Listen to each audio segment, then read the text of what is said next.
উচ্ছ্বাসহীন মুখে সুচলো ছাউনিতে চোখ তুলে তাকায় শোক।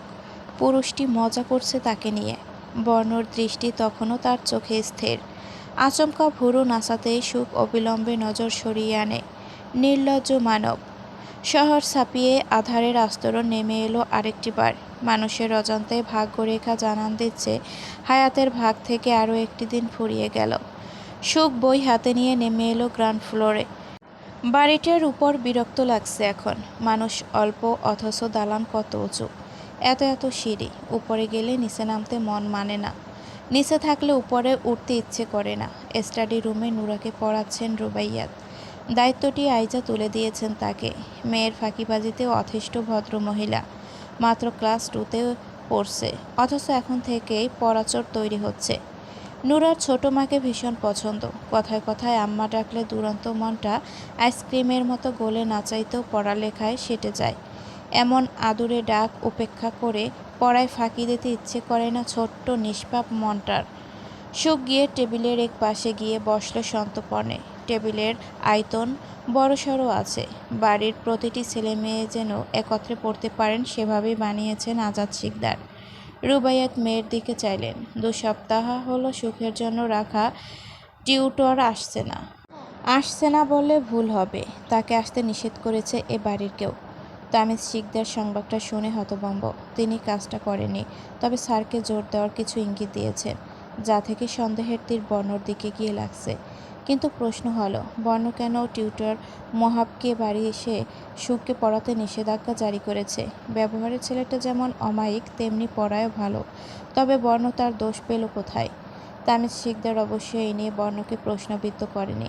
ওনার দৃঢ় বিশ্বাস বর্ণ যা করেছে হয়তো ভালোর জন্যই করেছে। তার প্রতি আস্থা আছে ভদ্রলোকের। যদিও বর্ণটা আজকাল কেমন খাপছাড়া আচরণ করছে। এই যেমন বাড়িতে তার উপস্থিতি আছে, অথচ কেমন নিষ্ঠুর। অল্প কথায় অনিয়ন্ত্রিত রেগে যায় হুটহাট। 3 বছর আগেও বর্ণ এমন ছিল না। অসুবিধা হচ্ছে আম্মা, আগামী সপ্তাহে তোমার নতুন টিউটর আসবে। এই পর্যন্ত মানিয়ে নাও। সুখ তড়িৎ সাহসে হাত নাড়িয়ে বোঝায়, না তো, আমার তো বেশ ভালো লাগছে। কতদিন রেস্ট পেলাম। নুরা ছোট ছোট চোখে ক্ষণকাল চেয়ে রইল, মুখে কলম নেবে খুঁটে খুঁটে। মস্তিষ্ক চোখ প্রয়োগ করে সুখের ইশারাগুলো কথায় রূপান্তরিত করে বলল হুট করে, এই সুখ, তোমার গায়ে দেখছি আমার হাওয়া লেগেছে। দিন দিন ফাঁকিবাজি হচ্ছ আমার মতো। ধপ করে হাসি মিয়ে গেল সুখের। চোখ পাকিয়ে তাকালো। রুবাইয়াত ঠোঁট টিপে হাসেন, বলেন, তাই তো, আম্মারা বাকি সবে ফাঁকি দিলেও পড়ালেখা কিন্তু খুব মনোযোগ দিয়ে করতে হবে। আম্মু আব্বুর মুখ উজ্জ্বল করতে হবে তো, ভালো রেজাল্ট করে। অব্র এলো হন্তদন্ত। চতুর্দিকে নজর বুলিয়ে বলল, দাদু কোথায়? এই তো চলে এসেছে, আরেক ফাঁকিবাজ। তড়িৎ মাথায় গাঁটটা মারল নোরার। দিয়েছে অব্র। দাদুকে দেখছি না যে। কোথায় আমার দাদুমণিটা? কি সুন্দর সম্বোধন। নোরার চোয়াল ঝুলে পড়ে। সে জবাব দিল, চোখ কি হাতে নিয়ে এসেছিস? দেখতে পাচ্ছিস না দাদু নেই এখানে? আরেকটা মাথায় থাবা দিবে অব্র বেরিয়ে এলো। হানিফা বেগম নিজ কক্ষে নেই। অব্র সেখানে খুঁজে পায়নি বৃদ্ধাকে। ড্রয়িং রুমেও দেখা যাচ্ছে না। গেল কোথায় তিনি? ওনার দেখা না পেলে হবে না। কিচেন রুম, ডাইনিং, স্পেন্স সবখানে চোখ বলিয়ে দাদুকে না পেয়ে রুবাইয়াতের কক্ষে গেল অব্র। তামিজ শিকদার ফিরেছেন খানিক আগে। ভেতরে আছেন ভদ্রলোক। ওনার সাথেই কথা বলছেন হানিফা বেগম। আসবো চাচ্চু? তামিজ শিকদার ঘাড় বাঁকিয়ে চেয়ে মাথা ঝাঁকিয়ে ভেতরে প্রবেশের অনুমতি দিল। অব্র সময় নিল না। দ্রুত গতিতে গিয়ে হানিফা বেগমের হাত আঁকড়ে ধরেন। আরে, কই নিয়ে যাইবি? আগে চলো আমার সাথে। সোফা থেকে টেনে তুলল দাদুকে। তামিজ শিকদার ভুরু কুঁচকে তাকিয়ে জানতে চাইলেন, এভাবে টেনে টুনে কোথায় নিয়ে যাচ্ছ আম্মাকে? একটু পরেই আবার আসতে পারবে চাচ্চু। ব্যাস, একটা ইম্পর্ট্যান্ট কথা আছে দাদুর সাথে। হানিফা বেগম সমানে তাড়া দিয়ে যাচ্ছে হাত ছেড়ে দিতে, কিন্তু অব্র ছাড়ল না। এক কিনারে নিয়ে গিয়ে ছেড়ে দিবে কঠিন দৃষ্টি নিক্ষেপ করল। বৃদ্ধ হয়তো বুঝলেন তার মতিগতি। নড়েচড়ে দাঁড়িয়ে আর চোখে তাকিয়ে বললেন মৃদু স্বরে, এভাবে ক্ষেপে আসোস কেন? আমি আবার কি করলাম? কোমরে এক হাত চেপে অন্য হাতে চুল খামচে ধরে অব্র পরপর আমতা আমতা করে কঠিন গলায় বলল, তত তুমি আমার ফোন ধরেছিলে? আস্তাগফিরুল্লাহ। আমি কেন তোর ফোন নিতে যাব? আমি কি সব টিপতে জানি? আশ্চর্য কণ্ঠে জানালেন তিনি। যদিও নাতির অভিব্যক্ত দেখে ব্যাপারটা ঠাহর করতে পেরেছেন অল্প বিস্তর। ড্রয়িং রুমে তখন তুমিই ছিলে। উমামার ফোন তুমিই তুলেছিলে না? কি বলেছ ওকে? মিছামিছি গম্ভীর কণ্ঠে শুধালো অব্র। আব্বু আম্মুর কানে যদি কথাটি ওঠে, ভাইয়া যদি জানতে পারে তার অল্প বয়সের পাকনামি, নির্ঘাত পশ্চদেশের লাঠির বাড়ি একটাও মাটিতে পড়বে না। কে এর মামা? কি কস এসব? মামা নয়, উমামা। ওকে বলেছ তুমি আমার গার্লফ্রেন্ড। সঠিক জবাব না দিয়ে হানিফা বেগম ফিসফিসিয়ে বলেন, মাইয়া আর পুলার সম্পর্ক ছিন্ন হয়ে গেলে ইংরেজিতে কি কয় যে না? অব্র বিরক্তি প্রকাশার্থে কঞ্চিত কপালে চাইল, বলল, ব্রেকআপ। হ, ওইটেই হয়ে গেছে তোর আর তোর মামার। তার মানে তুমি আমার উপর এমন চেতাইছস, মানে ব্রেকআপ হইছে। আমিন। আমিন বললে তুমি? দোয়া কবুল হইলে এটাই বলে। কেন, তুই জানোস না? লানত ওইসব মুখের উপর, যেসব মুখ তাহসিন অব্রর ব্রেকআপের জন্য বিনে পয়সা বরের দরবারে প্রার্থনা করে। আনমনেই মুখের উপর হাত উঠে যায় হানিফা বেগমের। চোখ পাকিয়ে আসে সীমাহীন বিস্ময়ে। অভ্র ধূপধাপ পা ফেলে চলে যাচ্ছে নিজ কক্ষে। মেজাজ তুঙ্গে। তার জীবনের প্রথম প্রেম, প্রথম ভালোবাসা। 1 মাসও পেরোয়নি উমামার সাথে তার সম্পর্কের। অথচ দাদু কি করলো? এখন মেয়েটাকে মানাবে কি করে? আর দাদুকে তো অনুরোধ করা হয়নি ও মামার কথা বাড়ির কাউকে না জানাতে, বিশেষ করে তার আদরের নাতি আসফিয়ান বর্ণকে। কিন্তু এখন পিছু ফেরা যাবে না। বর্তমানে দাদুর উপর ক্ষেপে আছে সে। কাল পরশু নরম গলায় বলতে হবে। রাতের খাবার টেবিলে বর্ণর উপস্থিতি অস্বস্তিতে ফেলে দিয়েছে সুখকে। যদিও বর্ণ একবারের জন্য চোখ তুলে তাকায়নি, আপন মনে নিজের প্লেটে চোখ নিবদ্ধ রেখে পুরোটা সময়। কিন্তু তার মনে হচ্ছিল পুরুষটি তাকে দেখছিল, তার অগোচরে। এটা হয়তো মনের ভুল, কেননা বিকেল থেকেই তার মস্তিষ্ক জুড়ে বর্ণর একটা কথাই কেবল বাজছিল, রাগলে তোকে খুব একটা মন্দ দেখায় না। জানে না ওই বাক্য কী এমন ছিল, কোন কাজেই মন বসছিল না সুখের। মনে হচ্ছিল চারপাশ হতেই বাক্যটি উচ্চারিত হচ্ছে সমস্বরে। হয়তো এখনও পুরুষটিকে ভালোবাসে বলে তার একটু সামান্য প্রশংসা পেয়ে মন চলতে উঠেছে সুখের কড়া নিষেধাজ্ঞার বিরুদ্ধে গিয়ে।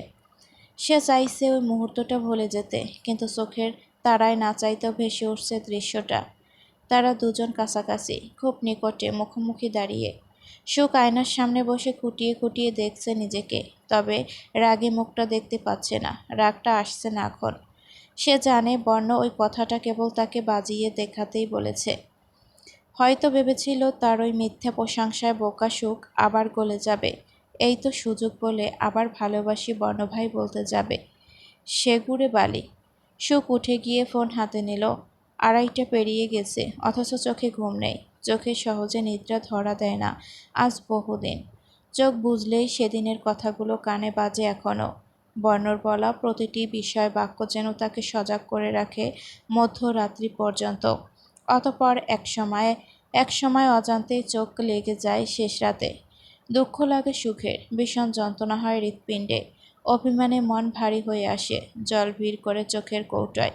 কিন্তু এসবে কি আসে যায়? বিপরীত মানুষটি হয়তো কখনো তার অভিযোগ, তার নির্ঘুম রাতের ইতিকথা জানতেই পারবে না। এত রাতে অনলাইনে কি? ঘুমাও নিচে। তুফা ধড়পড়িয়ে শোয়া থেকে উঠে বসে, চোখ কষলে পুনরায় ফোন চোখের সামনে ধরে। সত্যিই মাহির ভাইয়ের মেসেজ। এই প্রথমবার, তাও নিজ থেকে করেছে। তুফার বুক ধড়ফড় করে। পুরো দমে ফ্যান চলছে, তবুও সে ঘামছে। জিভে ঠোঁট ভিজিয়ে ডোক গিলে তুফা, গলা শুকিয়ে আসছে। ফোনের ফ্ল্যাশ অন করে বেডসাইড টেবিল হতে পানির গ্লাস তুলে ডকডক করে পানি খায়। এখন একটু ভালো লাগছে। কাঁপা কাঁপা হাতে কিবোর্ডে আঙুল রাখে সে, কিন্তু কি রিপ্লাই করবে খুঁজে পায় না। অস্থির চিত্তে হাঁসফাঁস করতে করতে সংকোচ নিয়ে লিখে পাঠালো, এমনি ঘুম আসছিল না, তাই ফোন স্ক্রল করছিলাম। কোনো সে স্বপ্ন পুরুষ যে তোমার চোখের ঘুম কেড়ে নিল। সেকেন্ডের মাথায় মাহিরের এহেন প্রতিক্রিয়ায় তুফা হতভম্ব। থ মেরে বসে রয়, পরপরেই ধুম করে বালিশে মাথা রাখে। সে কি রিপ্লাই দেবে? আপনি সেই যে আমার চোখের ঘুম কেড়ে নিয়েছে বড্ড নিষ্ঠুর কায়দায়। অবিরত ফ্যানের বাতাসে ডায়েরির পাতা থপথপ উল্টে পাল্টে আবার সময় সময় স্থির হয়ে যাচ্ছে স্বেচ্ছায়। হাতে কলম ধরে আছে সুখ, মাথা ঠেকিয়েছে টেবিলে, চোখ জোড়া বন্ধ। ঘুমে আছে নাকি আধা জাগ্রত ঠাহর করা কঠিন। পল্লব নড়ছে ক্ষণে ক্ষণে, আবার হঠাৎ হঠাৎ তার পুরো অস্তিত্বই কেঁপে কেঁপে উঠছে। দৌড় লক করা, একবার টোকা দিল কেউ, পরপর আরও দুবার। এভাবে ওপাশ থেকে কারো অবিরাম করাঘাত ধরপড়িয়ে মাথা তুলে সুখ। অপ্রত্যাশিত ঘটনায় আতঙ্কে শরীর ঝাঁকি দিয়ে ওঠে। বুকে হাত চেপে ঘুম ঘুম চোখে দরজার দিকে চাইল। তুমুল হাড়ে করাঘাত পড়ছে এখনও, কিন্তু ওপাশের মানুষটির মুখে রা নেই। সুখ সময় দেখে নেয় আবারও, 3টে বাজতে আর 5 মিনিট। এত রাতে তার রুমের সামনে কে আসতে পারে? সুখ গা ঝেড়ে সংকুচিত মনে হেঁটে যায় দরজার কাছে। লক খুলে দৌড় মেলে দিল, অথচ কাউকে চোখে পড়ে না। অজানার সংখ্যায় বুকটা ধক করে উঠল যেন। ভীতিতে ঢোক গেল সুখ। ওকে দিয়ে এদিক ওদিক চাইল, না, কেউ নেই এখানে। সে টিপ টিপ পা ফেলে ধীর লয়ে রুম ছেড়ে বেরিয়ে এলো। করিডোরে নিয়ন আলোর অল্প বিস্তার প্রখরতা ঠিকরে পড়েছে, কিছু কিছু জায়গা আবার আধারে ঢাকা। সুখ কয়েক ধাপ এগোতেই আবছা দেখতে পায় আধার হতে একটা অবয়ব বেরিয়ে এসেছে। সবুজ নিয়ন আলোয় পিঠের দিকটায় কেবল দৃশ্যমান। আলো আধার মিলে একাকার হয়ে যাওয়ার ফলে ছায়াটি স্পষ্ট নয়। সুখ তীক্ষ্ণ দৃষ্টি মেলে চেয়ে সন্তর্পণে পা ফেলে। বর্ণর কক্ষের অভিমুখে হাসছে অবয়ব, কিন্তু সে তো বাড়িতে নেই। থাকলেও তার দরজা কখনো এভাবে ধাক্কায় না। মুখের অভ্যন্তরে এমন আওয়াজ তুলে সুখ অবয়বটির দৃষ্টি আকর্ষণ করতে চাইল। বেখেয়ালে হাঁটার ফাঁকে হঠাৎ পায়ের নিচে সরু কিছুর উপস্থিতি টের পেয়ে তড়িৎ নিচে ঝুঁকে গেল সে। সূক্ষ্ম ব্যথায় পায়ের তলা চিনচিন করছে, সুচল পিন বিঁধেছে পায়ে। পা খানিক উপরে তুলে সুখ কিঞ্চিত ঝুঁকে পিন বের করে নিয়ে ফের সামনে তাকাতে বিষাম খেল। কোনো অস্তিত্ব চোখে পড়ছে না আর। কোথায় উধাও হয়ে গেল। সুখ শুষ্ক ডোক গিলে স্থির দাঁড়িয়ে উকি দিয়ে মনিদয় এদিক ওদিক ঘুরালো। মনে মনে প্রশ্ন জাগে, কে ছিল এখানে? কিন্তু কথাটি মুখ ফুটে উচ্চারণ করার সক্ষমতা তার নেই। আচমকা কাঁধে হাত রাখল কেউ, চমকে গিয়ে উঠে সুখ। বুকের ভেতর অসহনীয় অস্থিরতা শুরু হয়। শঙ্কিত মুখে আস্তে আস্তে ধীরে সে পিছু ঘুরে। এত রাতে করিডোরে কি করছিস? ধূপধাপ কিসের আওয়াজ শুনলাম একটু আগে, মনে হলো কেউ দরজায় করাঘাত করেছে। ডুলোমুলো চোখে হেলে পড়ে যেতে চাইছে তুফা। ঘুমের ঘোরে ধাক্কানোর গর্জন কর্ণকৌঠরে পৌঁছতেই ধরপড়িয়ে উঠে এসেছে সে। ফোঁস করে শ্বাস ছেড়ে বুকে ফু দেয় সুখ। এই সবুজ নিয়ন আলোয় ইশারায় কিছু বললে সঠিক বুঝতে পারবে না। ফোনেও সাথে আনা হয়নি। তুফার হাত ধরে সুখ রুমে টেনে নিয়ে গেল তাকে। শুভ্র বাতি জ্বালিয়ে কিছু একটা ইঙ্গিত দিলে ঘুম উড়ে যায় তুফার। অবিশ্বাস্য নেত্রে চোখ পাকিয়ে তাকায় রমণী। ভোরবেলা গাছগাছালির ফাঁক ফোকর দিয়ে সূর্যের রোশনি ঠিকই শিশির ভেজা জমিন ছুঁয়ে দিয়েছে। শূন্য আকাশে পাখির কলতানে মুখরিত পরিবেশ। ব্যালকনির আগের দেয়ালে অনুরূপ বিশালাকার কাচের উপর হালকা বাদামি পর্দার আস্তরণ। কাচ আর পর্দা দুটোরই বাধা ছিন্ন করে কক্ষে প্রখরতা উপচে এসে জানান দিচ্ছে নিদ্রা ছেড়ে ওঠার সময় হয়ে এসেছে। সুখ চোখ মেলে অলস ভঙ্গিতে ক্ষণকাল বেটে পড়ে রয়। অল্প সময় অতিবাহিত করে আবার উঠে বসল। ভোর 5:07। এই সময় খালি পায়ে গার্ডেনে হাঁটার অভ্যাস আছে তার। মাঝে মাঝে অভ্রর সাথে মিলিত হয়ে জনমতহীন রাস্তায় সাইক্লিং করতেও বেরোয়। পায়ে বাথরুমে ঢুকে ফ্রেশ হয়ে এলো সুখ। মাথায় চিরুনি অভিযান চালিয়ে চুলগুলো দু কাঁধে ছেড়ে দিয়ে নিচে চলে এলো। হানিফা বেগমের রুমে অল্পক্ষণ সময় কাটিয়ে বৃদ্ধের কাছ থেকে বিদায় নিয়ে বেরিয়ে পড়লেন তাজিম শিকদার। ভদ্রলোক সম্পূর্ণ পরিপাটি। ব্যবসার খাতিরে জরুরি কাজ পড়েছে, এখনই রাজশাহী রওনা দিতে হবে।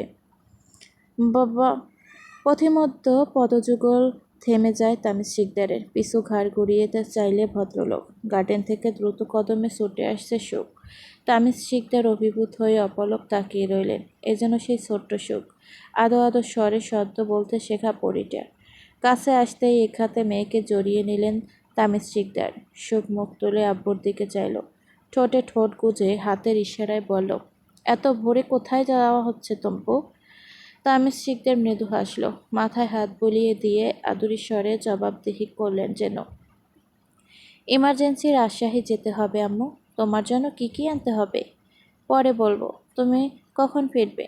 পুনরায় ইশারা করে সুখ। বাধ্যর মতো ভদ্রলোক প্রত্যুত্তর করে, ৩-৪ দিনও লাগতে পারে, আবার তার চেয়ে কমও। সুখ বড়দের মতো তামিজ শিকদারের মাথায় হাত রাখল, হাত নেড়েচেড়ে বুঝালো, দোয়া করে দিলাম, সব ভালো হোক, সাবধানে যেও। তামিজ শিকদারের ঠোঁটে প্রাণবন্ত হাসি খেলে যায়। সুখের কপালে চুমো এঁকে পাশে তাকায়। বর্ণ এগিয়ে আসছে, গায়ে জড়ানো ধবধবে সাদা হাতাকাটা গেঞ্জি, জিম করা, পেশিবহুল দৃশ্যমান, ঘর্মাক্ত মুখশ্রী দেহে চিহ্নিত করা যাচ্ছে সে এখন জিমখানা থেকে বেরিয়েছে। কাছাকাছি এসেই হ্যান্ডশেক করলো চাচা ভাতিজা উভয়। এখনই চলে যাবে? আর চোখে এক ঝলক সুখকে দেখে প্রশ্ন করল বর্ণ। সুখ তখন শক্ত অদলে অন্যত্র তাকিয়ে, বর্ণ মুখের অভ্যন্তরে দাঁতে দাঁত পিষে। কদিন ধরেই বোবাফুল তাকে অস্থিরতার সাগরে ডুবিয়ে বেশ ভালোই আছে। সাহসও খুব বেড়েছে আজকাল। আগে যেখানে চোখে চোখ রেখে মুখোমুখি দাঁড়ানোর সাহস দেখাতো না, সেখানে কাল কত বড় কাণ্ডই না ঘটালো। তামিজ শিকদারের কথা কানে ভেসে আসে। হ্যাঁ, এখনই যেতে হবে। তোকে কাল রাতে কী দায়িত্ব দিয়েছিলাম মনে আছে? প্রতিক্রিয়ায় বর্ণ ঘাড় কাত করে কপাল গুটিয়ে ঠোঁট উল্টালো কেবল। ভদ্রলোক পুনরায় বলল, ভাইজান নেই, আমিও কদিনের জন্য চলে যাচ্ছি, বাড়িটা দেখে রাখবি, আর বাড়ির ফুলেদের। আরও একবার সুখের দিকে চেয়ে ঠোঁট এলিয়ে ঘমর্ত শরীরেই তামিজ শিকদারকে এক মুহূর্তের জন্য জড়িয়ে ধরে পরপর ছেড়ে দেয় বর্ণ, অর্থাৎ সে দেখে রাখবে। ভদ্রলোক স্বস্তির নিঃশ্বাস ছেড়ে দুজনের কাছ থেকে বিদায় নিয়ে গাড়িতে চড়ে বসলেন। সুখ যখন আহত চোখে গেট পেরিয়ে তামিজ শিকদারের গাড়ি চলে যাওয়ার দিকে ধ্যানমগ্নে তাকিয়েছিল, বর্ণ তখন চোখ কুঁচকে তাকেই দেখছে। এই ফুলের সাথে আগের ফুলের বিস্তার ফারাক দেখতে পাচ্ছে সে। ছোট থেকেই বর্ণ তাকে ফুল বলেই সম্বোধন করে। তখন সে সবাইকে বলে বেড়াতো, সুখ ফুলের মতোই নজরকাড়া, সুন্দর, কোমল। অতঃপর সময় গড়ানোর সাথে সাথে যখন দেখতে পেল সুখ শুধু ফুলের মতো কোমল আর সুন্দর নয়, তাদের মতো শব্দহীন নিস্তুপও বটে, তখন ফুলের আগে আরও একটি শব্দ যোগ করে ডাকে, বোবা ফুল।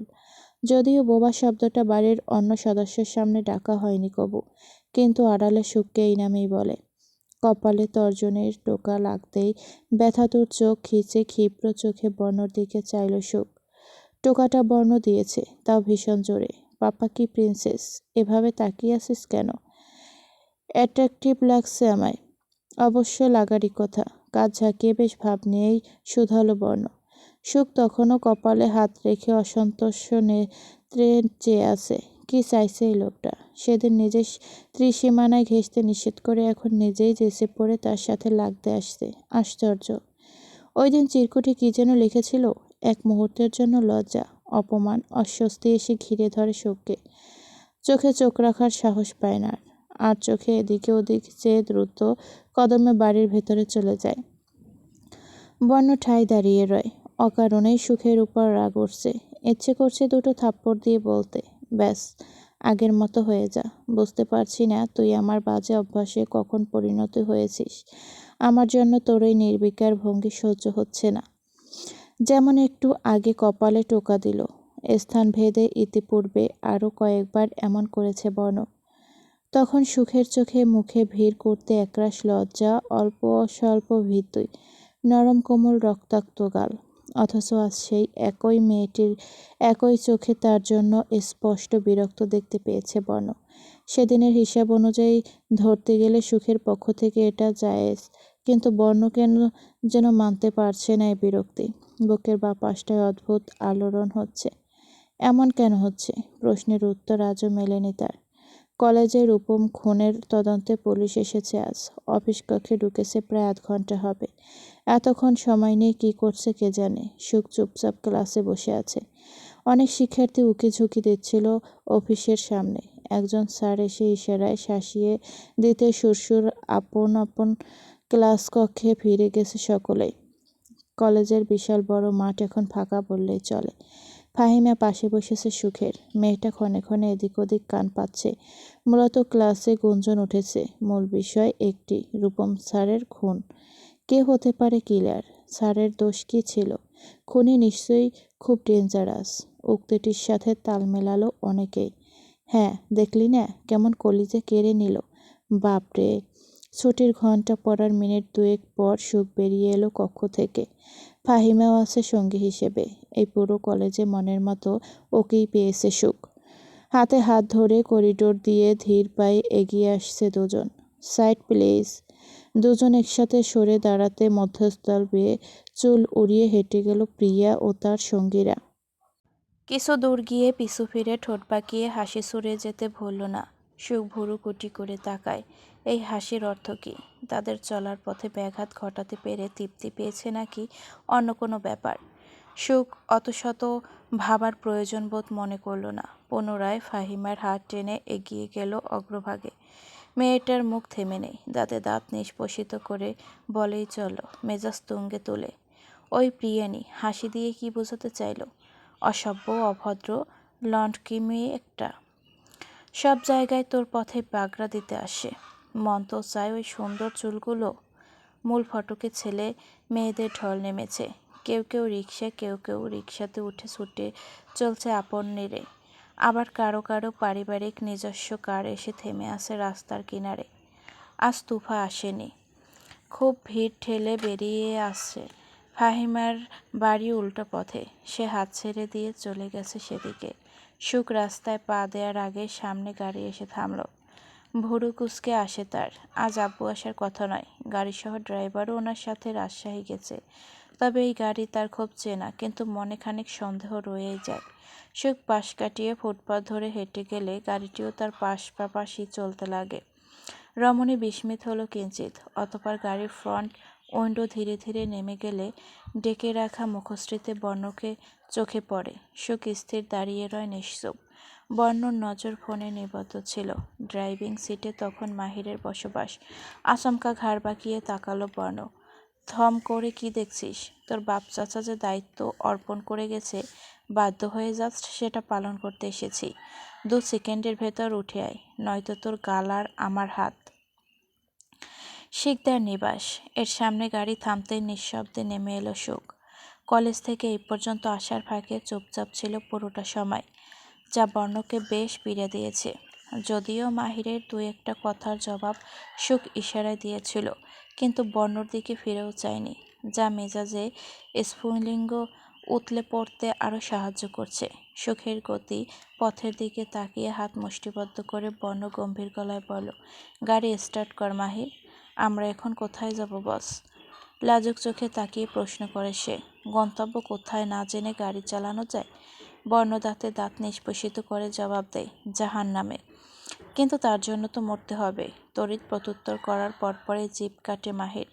ডোক গিলে সুখও। অবিলম্বে তার দিকে তড়াক করে ফিরল বর্ণ।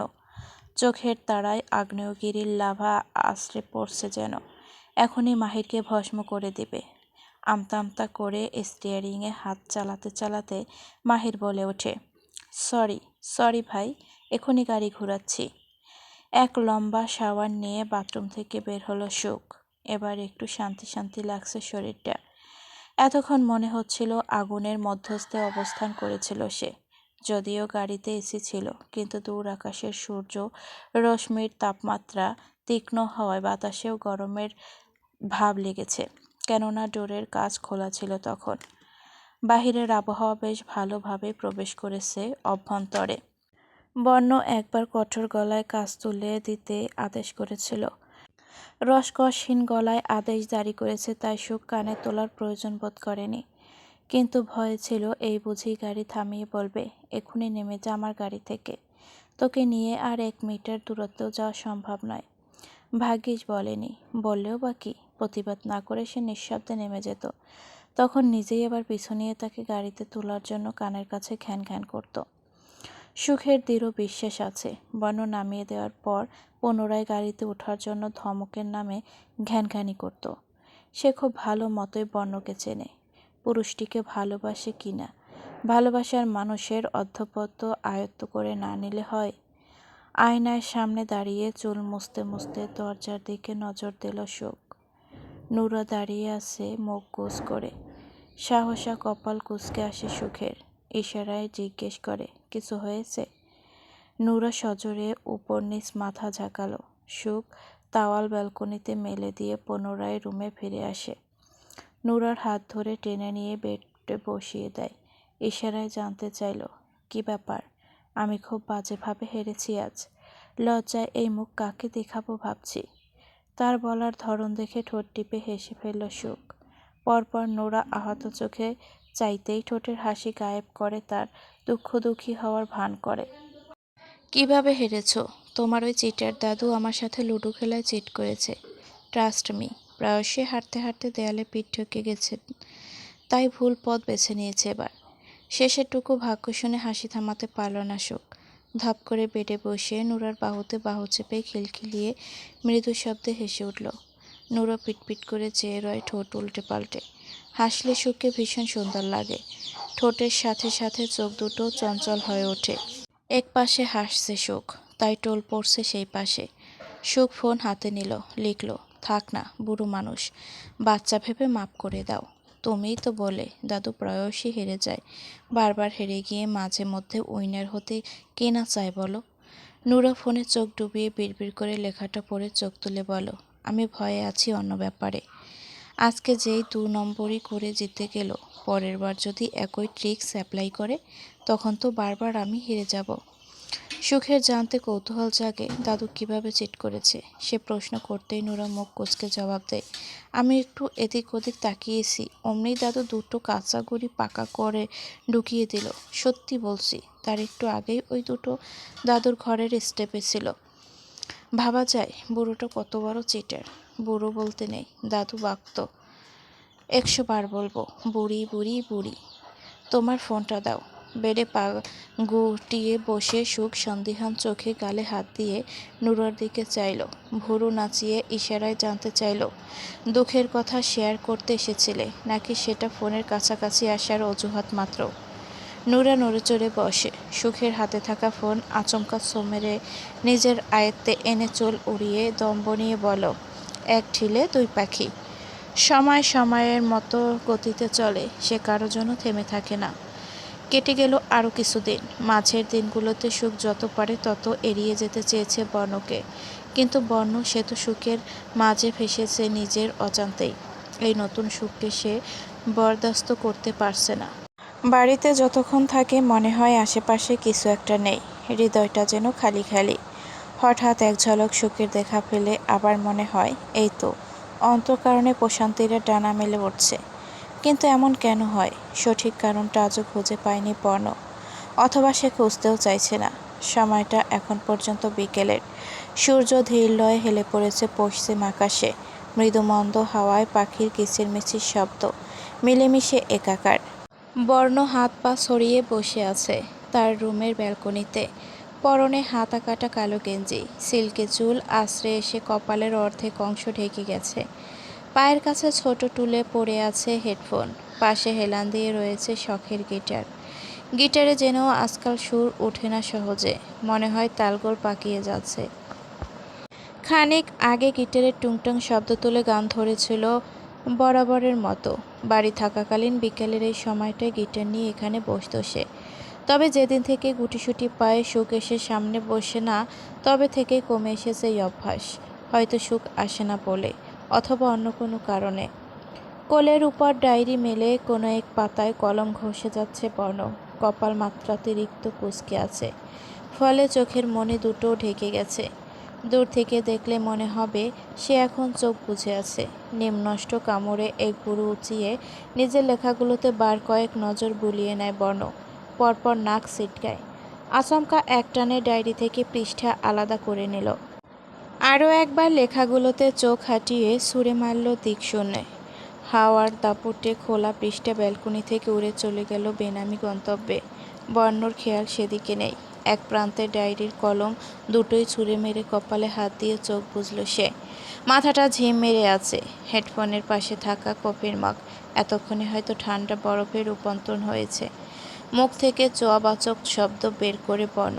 বিরক্তিকর ঠেকেছে সব কিছু। ভাঙচুর করতে ইচ্ছে করছে, রক্ত দেখার পিপাসা পেয়েছে। এলোমেলো পা ফেলে এস্তো রুমে চলে এলো সে। ড্রেসিং টেবিলের ড্রয়ার হাতের ইঞ্জেকশন সিরিঞ্জ বের করে বাঁ হাতে পুশ করে ধীরে ধীরে নিঃশ্বাস ত্যাগ করে। খানিক পর অস্থিরতা কমে আসতেই চোখ বুজে গায়ে এলিয়ে দেয় বেডে। বর্ণর রুমের ব্যালকনির উত্তর কোণ থেকে উঁকি দিলে সুইমিং পুল লক্ষ্য করা যায়। এই মুহূর্তে সে যদি উঁকি দিত তাহলে পুলে পা ভিজিয়ে বসে থাকা সুখকে চোখে পড়ত নিঃসন্দেহে।